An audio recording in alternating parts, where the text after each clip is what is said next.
Daniel Price stood on the bridge of his ship and looked at the stars ahead. He had been a captain for 15 years now, and he had seen many strange things in space, but today felt different. Today they were near a star system that no human had ever visited before. His ship was called the Horizon's Edge.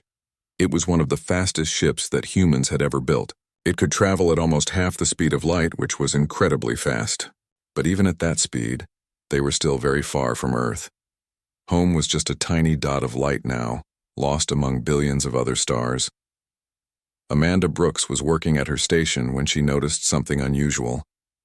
She was the ship's science officer, and her job was to scan planets and look for anything interesting.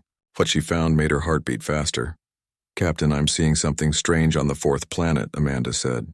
Her voice was calm, but Daniel could hear the excitement underneath. He knew that tone well.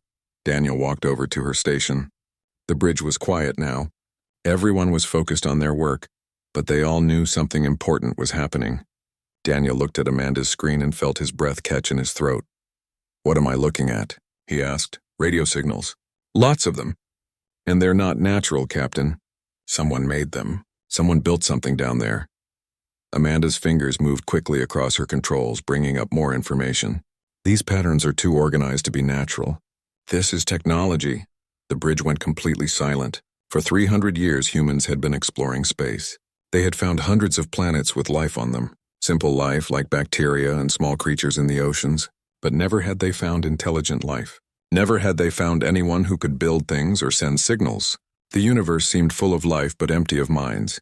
Until now. "I want a full scan of that planet," Daniel ordered. His voice was steady, but inside he was shaking with excitement. "Get me everything. What's in the air? What's on the surface, where those signals are coming from? And wake up Dr. Graham. She needs to see this." The crew jumped into action. This was what they had all dreamed about. Every person who went into space carried the same question in their hearts. Are we alone in the universe? For centuries, that question had gone unanswered.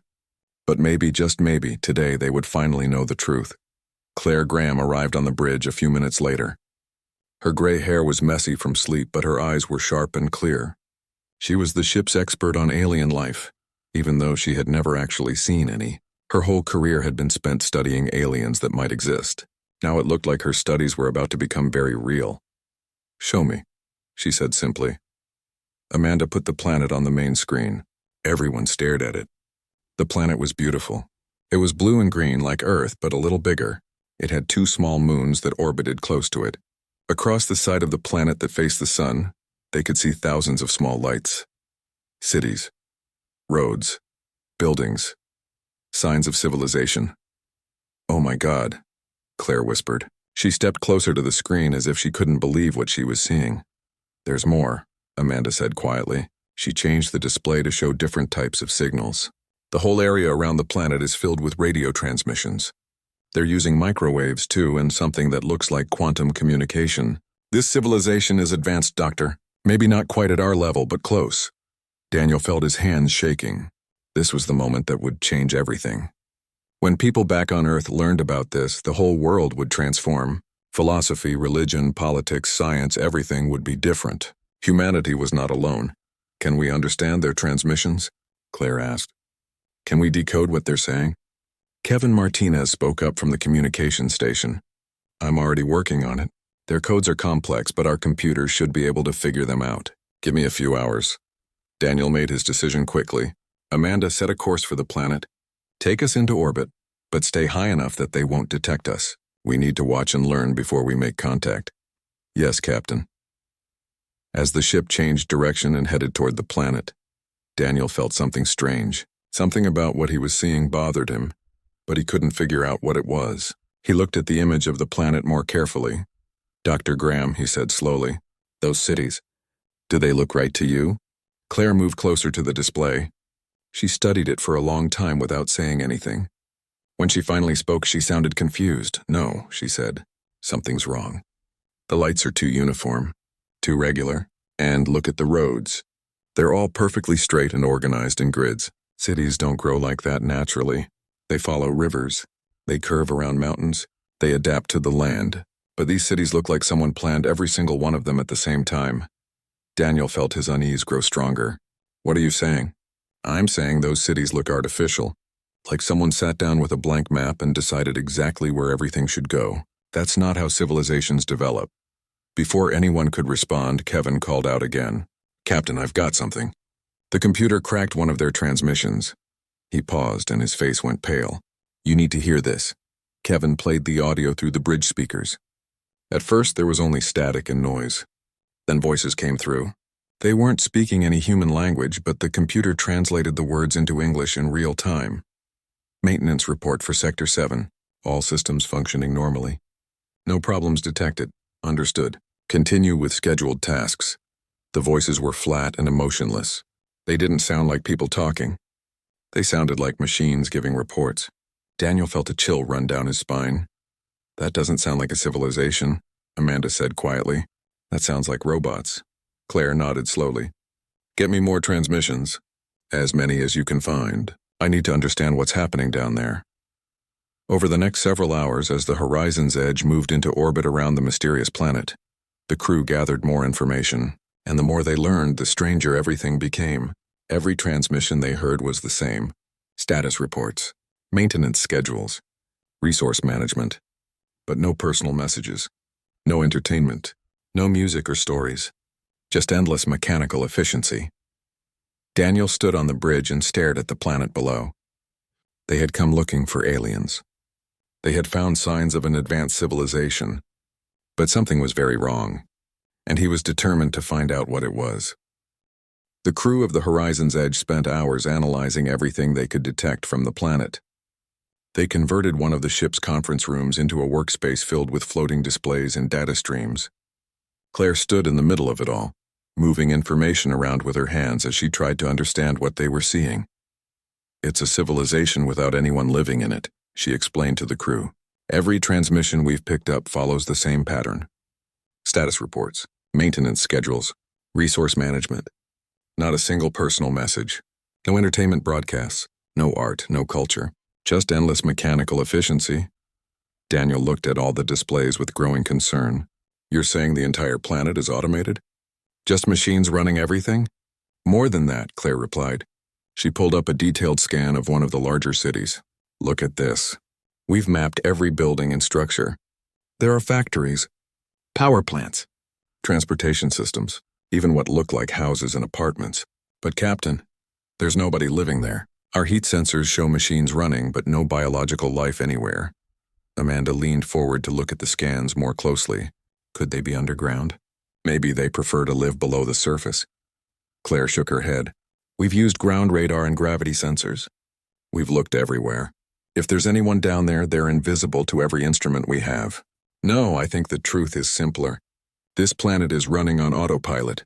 The machines are maintaining everything, but there's nobody home. But why? Kevin asked. What's the point of keeping an entire civilization running if there's nobody to use it? That, Claire said softly, is exactly what we need to find out. Daniel made his decision quickly. We're going down. Put together a landing team. Everyone wears full environmental suits. If this is some kind of defense system, I want us ready to leave immediately if there's trouble. 6 hours later, the shuttle called Expedition dropped through the planet's atmosphere. The sky was bright blue with white clouds, just like Earth. As they descended below the clouds, the city came into view. It was stunning. Tall towers of silver and blue metal rose from carefully planned districts. Beautiful bridges connected different areas.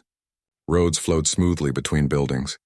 Parks and green spaces were placed with mathematical precision. Everything was clean and perfectly maintained, and completely empty. The shuttle landed in what looked like a central plaza. When the landing team stepped out, their boots made loud echoing sounds on the polished stone. They were standing in a space designed for crowds of people. But there were no people. Benches sat empty. Fountains flowed with clear water. In the distance, vehicles moved along the roads, following some invisible schedule to unknown destinations. This is creepy, Amanda said through her helmet radio. It's like everyone just disappeared one day. Claire knelt beside one of the fountains and ran her gloved hand through the water. The maintenance systems are still working. The city is being kept in perfect condition, as if the people who lived here might come back at any moment. Daniel pointed to a large building at the edge of the plaza. It looked important, maybe a government building or a library. Let's start there. We need answers. The building's doors opened automatically as they approached. Lights turned on inside as they entered. The interior was huge, filled with rows of what looked like computer terminals and data storage units.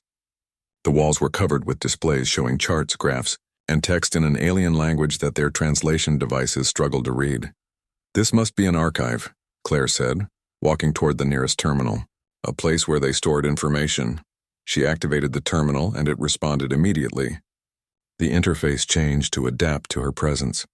Within moments, she had accessed a database that seemed to contain enormous amounts of information. "Captain, you need to see this," she said quietly.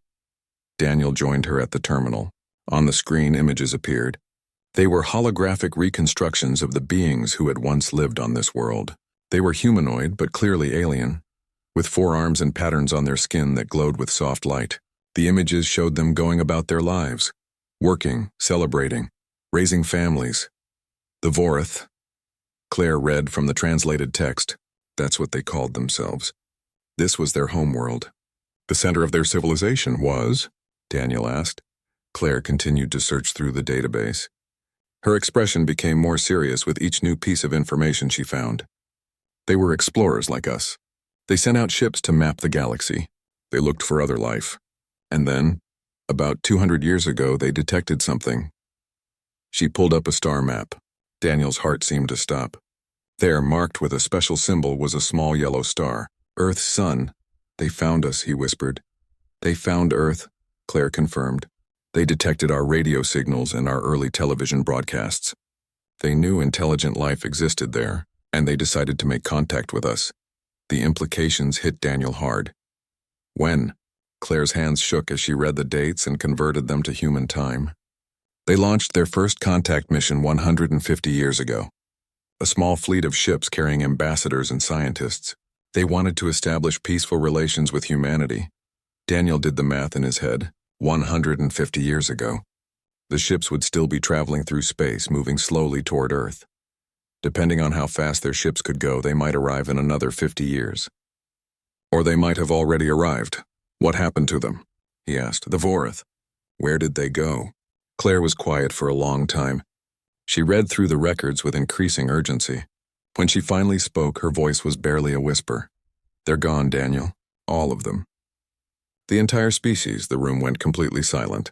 The only sound was the gentle hum of the computers around them. Gone where? Amanda asked. Claire pulled up more files, her eyes scanning the information rapidly. According to these records, something happened after they discovered Earth. It triggered what they called the Great Awakening. A philosophical revolution that spread across their entire civilization. What kind of revolution? Daniel asked. Claire showed them translated texts and images. They came to believe that physical existence was temporary. That consciousness was meant to transcend the material universe. They called it ascension, Kevin spoke up. What does that mean? Transcend? They found a way to exist without physical bodies, Claire explained. Pure consciousness, unbound by matter. 200 years ago, every single Vorith, their entire civilization, underwent this ascension process. They left this universe behind. Daniel stared at the displays in disbelief. An entire civilization had simply left. They had abandoned their cities, their technology, their physical forms, and they had done it right after discovering humanity. Before they left, Claire continued, they built these systems to maintain their world, to preserve their history and culture, and they programmed the systems to complete one final mission, to send those ships to Earth. The contact ships are still coming, Daniel said. It wasn't a question. Yes, Claire confirmed. 3 ships still on their way to Earth. They should arrive in about 2 years. They're carrying messages of greeting and friendship. Everything the Vorith wanted to share with humanity. But there's nobody left to share it. Daniel felt the weight of this discovery pressing down on him. For centuries, humanity had searched for aliens. They had hoped and dreamed of the day they would finally meet another intelligent species. And now they had found evidence of one, but they were too late. The Vorith had reached out to humanity with friendship in their hearts. But by the time their message arrived, they would already be gone. Back on the horizon's edge, the entire crew gathered together. Claire had spent 12 hours going through the Vorith database, trying to piece together the story of what had happened. Now she was ready to share what she had learned. The Vorith were ancient, she began, showing images on the room's displays. Their civilization was over 50,000 years old. They had explored hundreds of star systems. They had found thousands of worlds with life on them. But in all that time, they never found another intelligent species. Not until they detected our radio signals. Daniel watched the images change, showing the Vorith at their peak. Their cities were magnificent. Their technology was sophisticated. They had achieved things humanity could only dream of accomplishing. The discovery of Earth changed them completely, Claire continued. According to their records, knowing that they weren't alone in the universe triggered something they called the Great Awakening. It was a philosophical and spiritual revolution that swept across their entire society. What kind of revolution? Amanda asked. Claire brought up translated Vorith philosophy texts. They came to believe that physical existence was a temporary state. That consciousness, true consciousness, was meant to transcend the material universe entirely, to exist beyond matter and energy. How? Kevin asked, sounding confused. They called it ascension, Claire explained. The Vorith developed a technology, or maybe discovered a natural phenomenon, that allowed consciousness to exist without a physical form. They believed that by leaving their bodies behind, their entire civilization could achieve a higher state of being. Pure thought, pure experience, no longer limited by physical constraints. Everyone in the room started talking at once, asking questions and expressing disbelief. Daniel raised his hand for quiet. That's impossible, he said firmly. Consciousness needs something physical to exist in. Brains, computers, something. You can't just float around as pure information in space. I would have said the same thing yesterday, Claire replied. But Captain, they did it. The records are very clear. 200 years ago, every single Vorith underwent the ascension process. Every man, woman, and child. They left this universe behind. She showed them a final image. It was a monument in the center of the Vorith capital city. It depicted millions of Vorith people gathered together, their faces turned upward toward the sky. The inscription below was simple. Just one word translated into English: farewell. Before they left, Claire said quietly, they made preparations. They built these automated systems to maintain their cities, to preserve their culture and history. They wanted to leave something behind, a message for whoever might come after them. And they programmed their systems with one final task: to complete the mission to Earth. Daniel felt a cold weight in his stomach.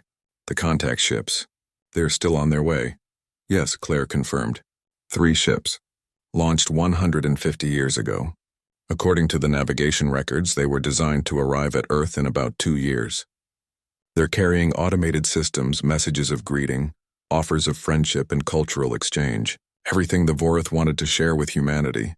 But there's nobody left, Amanda said softly.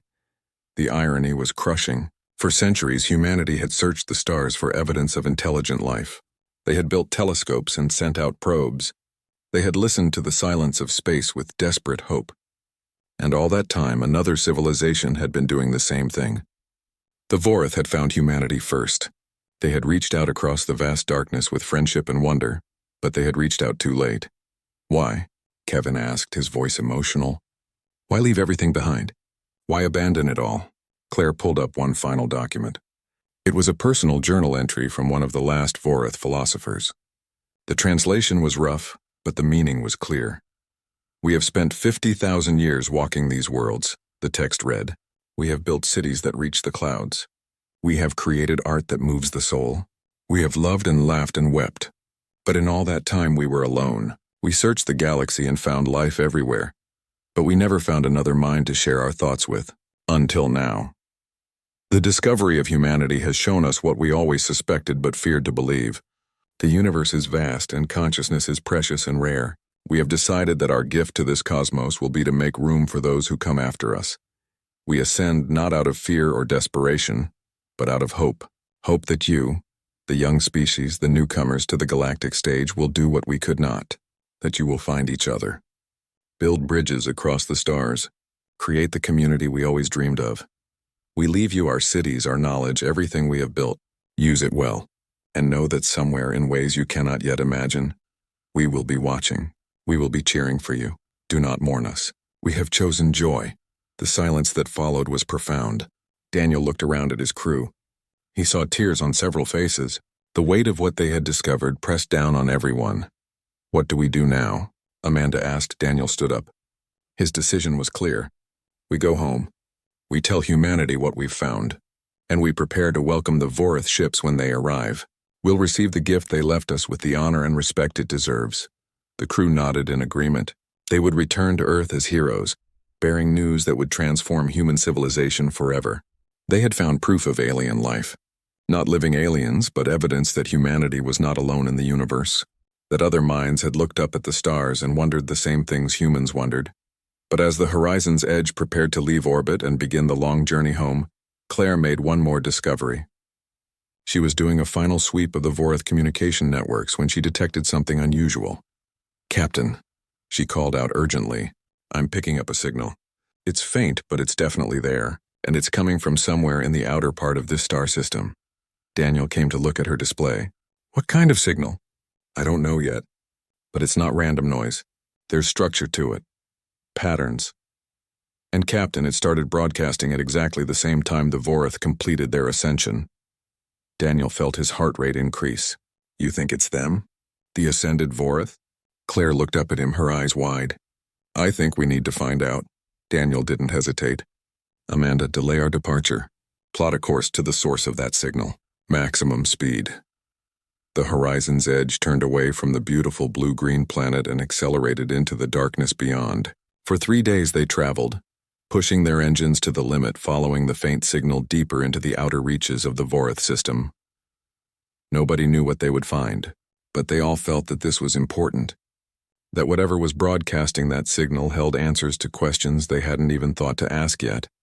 As they got closer to the source, strange readings began appearing on their instruments. Space itself seemed to be behaving oddly in that area. Energy patterns that made no sense. Quantum fluctuations on a massive scale. "Captain," Amanda called from navigation, "we're approaching the source. But something's wrong. Sensors are reading massive distortions in space. I don't know how to describe it. It's like reality itself is rippling." Through the forward windows they began to see it. A sphere of pure light perhaps a kilometer across, floating in the empty space between stars. Energy danced across its surface in patterns that seemed alive. Purposeful. "What is that?" Kevin whispered. Claire was scanning it with every instrument the ship had. "It's a quantum structure of some kind. Captain, I think this is it. This is how they did it. This is the doorway they used to ascend." As they watched, the sphere pulsed with light, and suddenly something changed. The signal they had been following transformed into something they could understand. Not words exactly, but thoughts. Concepts that formed directly in their minds. "Welcome." The entire bridge crew gasped as more impressions flowed into their consciousness. They weren't words or sounds. They were pure meaning delivered directly to their minds, and with those thoughts came feelings. Warmth, joy, a sense of vast presence that seemed to fill the space around them. We waited. "We hoped you would come." The thoughts continued to flow into their minds. It was unlike anything they had ever experienced. Not hearing words or seeing images, but understanding concepts directly. Pure meaning transferred from one consciousness to another. Daniel found his voice, though he wasn't sure if speaking would work. "Are you the Vorith?" The ones who ascended? The presence in their minds seemed to consider the question. Then came the response, gentle and patient. "We were Vorith. Now we are something more. We are many and we are one. We are thought without boundary. Consciousness without limit. We exist in dimensions you cannot yet perceive." Claire leaned forward, her scientific curiosity overcoming her fear. "Why did you leave? Why give up everything you had built?" The presence seemed to pause, as if trying to find a way to explain something impossible. "Imagine you spent your entire life in a single room. You studied the shadows on the walls, never knowing that outside lay an infinite universe of light and wonder. That was our existence before. We were trapped in 3 dimensions, bound by time and matter, unable to see the greater reality that surrounded us. When we discovered humanity, we realized that the universe was entering a new phase. Young civilizations were emerging, ready to take their place among the stars. We understood that our time as physical beings had ended. It was time to move forward, to make room for the next generation. But you could have stayed," Daniel protested. "You could have met us, taught us, shared your knowledge directly. We did share. We left you everything we had. But more importantly, we left you your independence. Every civilization must find its own path, make its own mistakes, discover its own truths. If we had remained, you would have lived in our shadow forever, always comparing yourselves to us, never fully becoming what you are meant to be. Amanda spoke up, her voice trembling. Will you ever come back? Will we ever see you again? The warmth in their minds intensified. It felt like being embraced by someone who loved them deeply. We are always here. We watch the physical universe with great interest and love, and perhaps when you are ready, when your civilization has matured and you have explored all that physical existence has to offer, you too may choose to ascend. The doorway will remain open. But not now, Claire said, suddenly understanding. Not for a long time, not now. You are young, vibrant, full of potential. You have civilizations to meet, worlds to explore, songs to sing and stories to tell. Live fully in the physical realm. Create, love, struggle, triumph. That is your gift and your purpose. The Vorith contact ships will arrive at Earth soon. Receive them with honor. They carry our last gift to you. The complete archive of our history, our science, our art. Learn from it, but do not worship it. Build your own civilization. Forge your own path, and know this. You are not alone. You were never alone. We are here in the spaces between spaces, in the silence between thoughts. And we are so very proud of you. The sphere of light began to fade. The quantum fluctuations started smoothing out. The presence in their minds withdrew gently, like water receding from a shore. Farewell, young ones. May your journey be filled with wonder, and then it was gone. The horizon's edge floated in empty space. Its crew sat in stunned silence, trying to process what they had just experienced. Daniel looked around at his people and saw the same expression on every face: awe, wonder, and a profound sense of purpose. They had come seeking aliens and found something far more precious. They had found proof that consciousness could transcend physical limitations. That existence held mysteries and possibilities beyond human understanding, and they had received a blessing from an ancient civilization that had looked at humanity and seen not competitors or threats, but children who deserved their chance to grow. Captain, Amanda said softly, breaking the silence. What do we tell them? Back on Earth, how do we explain what just happened? Daniel thought for a long moment. We tell them the truth. We tell them that we found a civilization that was so advanced, so enlightened, that they chose to make room for us, that they left behind everything they had so that we could have our chance to thrive. Will they believe us? Kevin asked. Some will, some won't, but we have the Vorith cities. We have their archives. We have recordings of everything we've seen and experienced, and in 2 years we'll have their ships arriving at Earth. That's proof enough. Claire stood up slowly, her legs shaky from the experience. I need to document all of this. Every detail. This is the most important discovery in human history. We need to get it right. Over the next few days, as the horizon's edge prepared for the long journey home, the crew worked tirelessly to organize their findings. They compiled scans of the Vorith cities. They translated thousands of documents from the archives. They recorded detailed accounts of their encounter with the ascended consciousness. But more than the data and evidence, something had changed within each of them. They had touched something beyond their understanding. They had felt the presence of minds that existed in ways they couldn't fully grasp, and that experience had transformed them. Do you think they're really watching us? Amanda asked one evening as she and Daniel stood in the observation deck, looking out at the stars. I think they meant what they said, Daniel replied. They're out there, somewhere, in dimensions we can't see or measure. But they care about what happens to us. They want us to succeed. It's comforting, Amanda said, knowing we're not alone, that someone is rooting for us. It's also a responsibility, Daniel said. They gave up their place in the universe for us. They believed we were worth it. We need to prove them right, Amanda nodded. What do you think humanity will do with their knowledge? With their technology? I hope we'll use it wisely, Daniel said. The Vorith were clear. They don't want us to just copy what they did. They want us to find our own way, to build our own civilization, but having their knowledge as a guide will help us avoid some of their mistakes. Do you think we'll ever ascend? Amanda asked. Like they did? Daniel considered the question carefully. Maybe, someday, but that day is far in the future. We have so much to do first, so much to explore and experience. The Vorith were right about that. We need to live fully in this physical universe before we think about leaving it. As the days turned into weeks and the horizon's edge pushed toward home, the crew settled into their routines. But everything felt different now. They had left Earth as explorers searching for aliens. They were returning as messengers, carrying news that would change humanity forever. Claire spent most of her time analyzing the Vorath archives, trying to understand as much as she could before they reached Earth. The depth of Vorath knowledge was staggering. Mathematics, physics, biology, philosophy, art, music. 50,000 years of accumulated wisdom, all carefully preserved and offered freely to humanity. It's overwhelming, she told Daniel one day. There's so much here. It will take humanity decades, maybe centuries, to fully absorb and understand it all. That's okay, Daniel said. We're not in a rush. The Vorath gave us this gift with the understanding that we would take our time with it, that we would integrate it into our own culture at our own pace. I just hope we don't squander it, Claire said. This is an opportunity that comes once in the history of a species. We need to get it right. We will, Daniel said with conviction. The Vorath believed in us. They saw something in humanity worth preserving and nurturing. We'll honor that trust.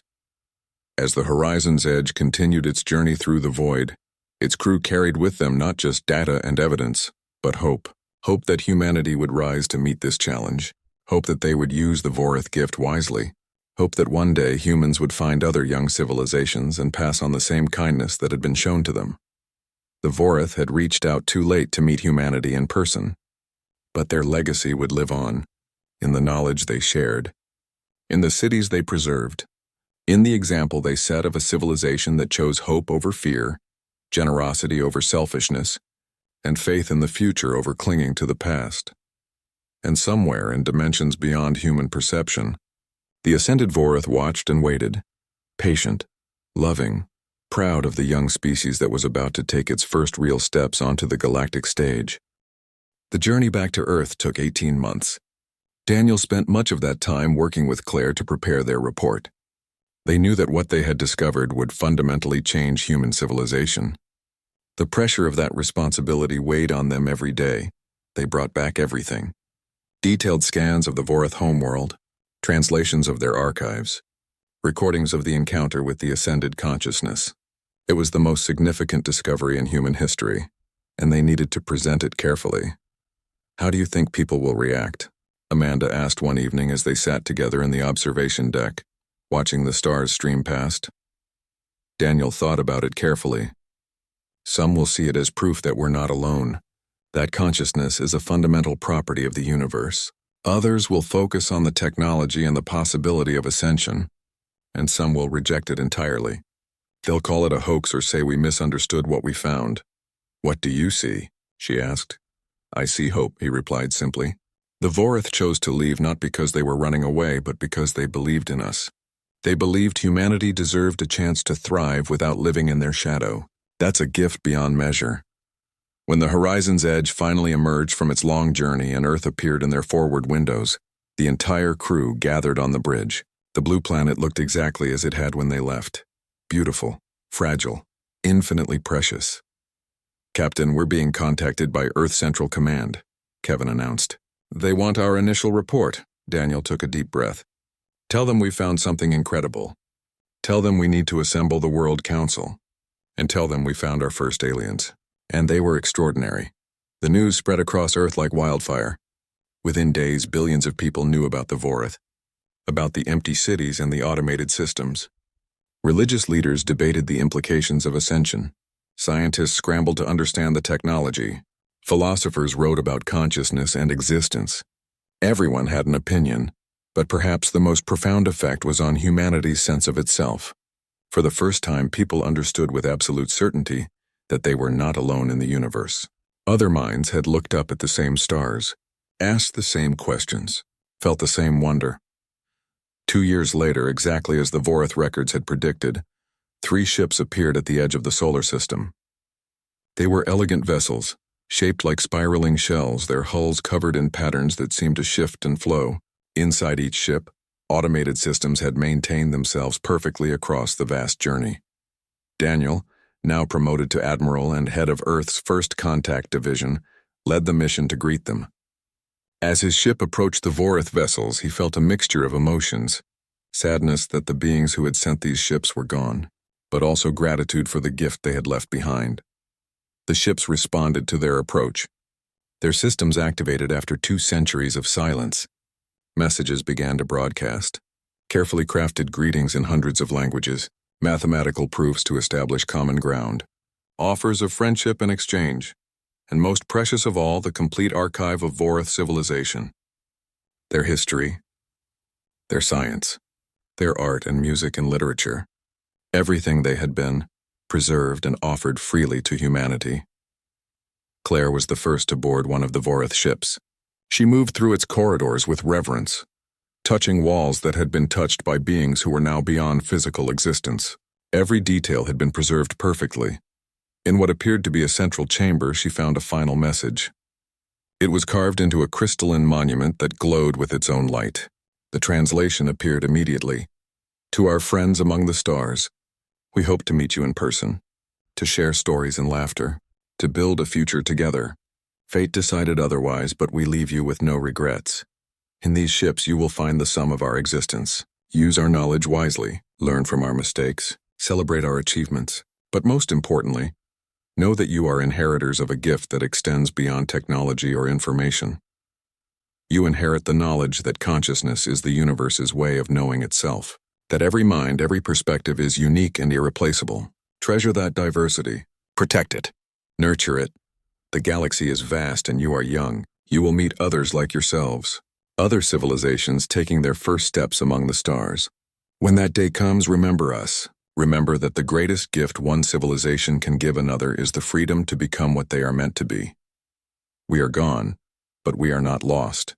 We exist now in ways you cannot yet imagine, and we watch over you with love. Someday perhaps you will understand. Someday you may even join us, but that day is far in your future. For now, live, explore, create, build the civilization you were meant to build. And when you look up at the stars on a clear night, know that somewhere, in dimensions beyond your perception, we are smiling. With eternal hope and endless love, the Vorith. Claire stood in that chamber for a long time, tears streaming down her face. Around her, the ship hummed with quiet efficiency, systems that had traveled across light years to deliver a message from beings who no longer existed in any form humanity could understand. But they had existed. They had looked up at the stars and wondered. They had reached out with friendship in their hearts. And though they had reached out too late to meet humanity face to face, their gift remained. Back on Earth, as the Vorith archives were studied and their technology began to be understood, something fundamental shifted in human consciousness. The loneliness that had haunted humanity since it first became aware began to fade. They knew now, with absolute certainty, that they were part of something larger. Other minds had asked the same questions. Other hearts had felt the same wonder. And though the Vorith themselves were gone, they had left behind proof that consciousness was not an accident, but a fundamental property of the universe itself. 5 years after the arrival of the Vorith ships, humanity launched its own missions to explore the worlds the Vorith had catalogued. Armed with their knowledge, human explorers ventured further than ever before. They were seeking other young civilizations that might be taking their first steps toward the stars. Daniel, now an old man, watched these launches from Earth's primary space station. Beside him stood Amanda, Claire, and Kevin.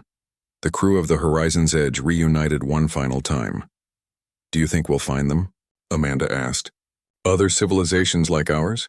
"I know we will," Daniel replied with conviction. "The Vorith found us. They knew we were out here, and I believe there are others scattered across the galaxy, all looking up and wondering if they're alone." "And when we find them?" Claire asked. Daniel smiled. "We do what the Vorith would have done. We reach out with friendship. We share what we know, and we give them the same gift the Vorith gave us, the freedom to become what they're meant to be." They stood together in comfortable silence, watching the ships disappear into the void, carrying humanity's hopes and dreams to distant stars. Below them, Earth turned slowly, a world transformed by the knowledge that it was not alone.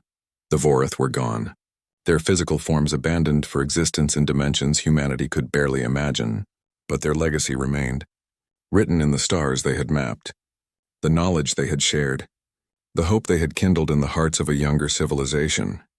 Humanity had searched for aliens and found them, only to discover they had arrived too late.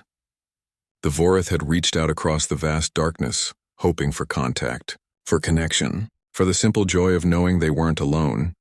But in their absence, they had given humanity something even more valuable. They had given them a purpose, a responsibility, and a promise that when the time came, when new civilizations took their first steps into space, humanity would be there, not as conquerors, not as superiors, but as friends, as guides, as the inheritors of a legacy of hope that transcended physical existence itself. The search for intelligent life would continue. But now humanity knew the truth. They were not alone. They had never been alone. And in the vast, cold darkness between the stars, ancient minds watched over them with love, waiting for the day when humanity would take its place among the transcended, adding its own unique voice to the cosmic chorus.